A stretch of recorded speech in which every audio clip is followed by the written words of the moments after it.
মানুষের শুভাশুভ নির্ণয় ক্ষমতা থাকা দরকার।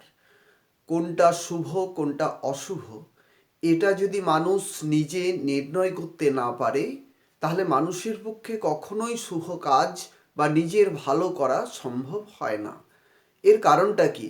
এর কারণ হচ্ছে মানুষ যে শিক্ষা লাভ করেছে এই শিক্ষা তাকে শুভ অশুভ বোধের দিকে নিয়ে যেতে পারে না। কারণ মানুষ শুধুমাত্র প্রকৃতির পরিমাণটুকু বুঝতে পারছে বা বুঝতে চাইছে, কিন্তু প্রকৃতির পরিমাণ নিয়েই তার শিক্ষা সম্পূর্ণ হয় না। ভোক্তার উপস্থিতি প্রয়োজন এবং নিয়ন্তার নিয়ন্ত্রণ প্রয়োজন। তাহলে প্রকৃতি থেকে কি নেবে? পরিমাণ নেবে এবং পরিমাপ করবে, তারপর সেখানে পরিণাম ঠিক হবে। তাহলে পরিমাণ এবং পরিমাপ এই দুটো যদি ঠিক থাকে তাহলে মানুষের পরিণাম ভালো হবে। তাহলে মানুষকে যা করতে হয় তা হচ্ছে ত্রয়ীবিদ্যা তাকে লাভ করতে হয়। যদি সে ত্রয়ীবিদ্যা লাভ করতে না পারে তাহলে তার পক্ষে কিন্তু বিদ্যা সম্পূর্ণ হয় না এবং প্রকৃতি একা কখনোই কাজ করতে পারে না।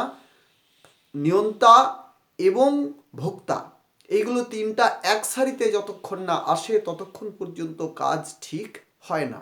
যে কোনো কাজ, প্রকৃতির ভোগ্যবস্তু কখনোই একা একা কোনো কাজে লাগে না। তাকে ব্যবহার করার জন্য বা তাকে ভোগ করার জন্য ভোক্তার উপস্থিতি প্রয়োজন, অর্থাৎ চিৎ শক্তির যে উপস্থিতি সেটা প্রয়োজন। যদি চিৎশক্তি না থাকে তাহলে প্রকৃতির অস্তিত্ব প্রকৃতির মতোই রয়ে যাবে, তার ব্যবহার ঠিক হবে না। কালোপযোগী এবং সময়োপযোগী এবং যে ভোক্তার উপযোগী করে ব্যবহার সেটা সম্ভব হয় না, সেটা যদি আবার নিয়ন্তার সাহায্য না নেওয়া হয়।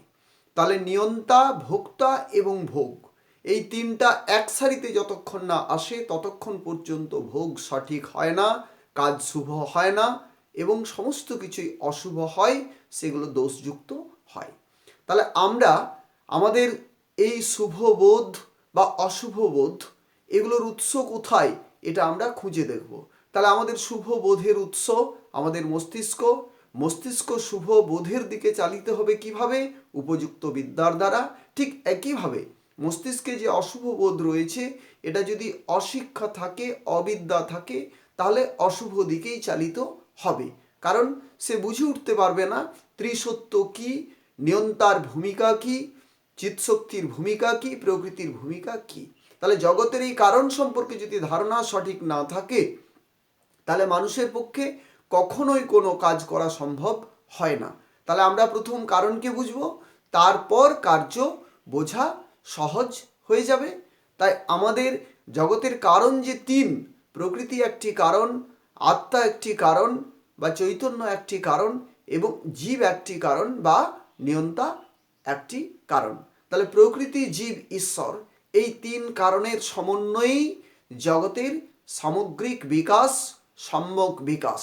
একটি বাদ দিলে জগতের অস্তিত্ব বোঝা অসম্পূর্ণ থেকে যায়।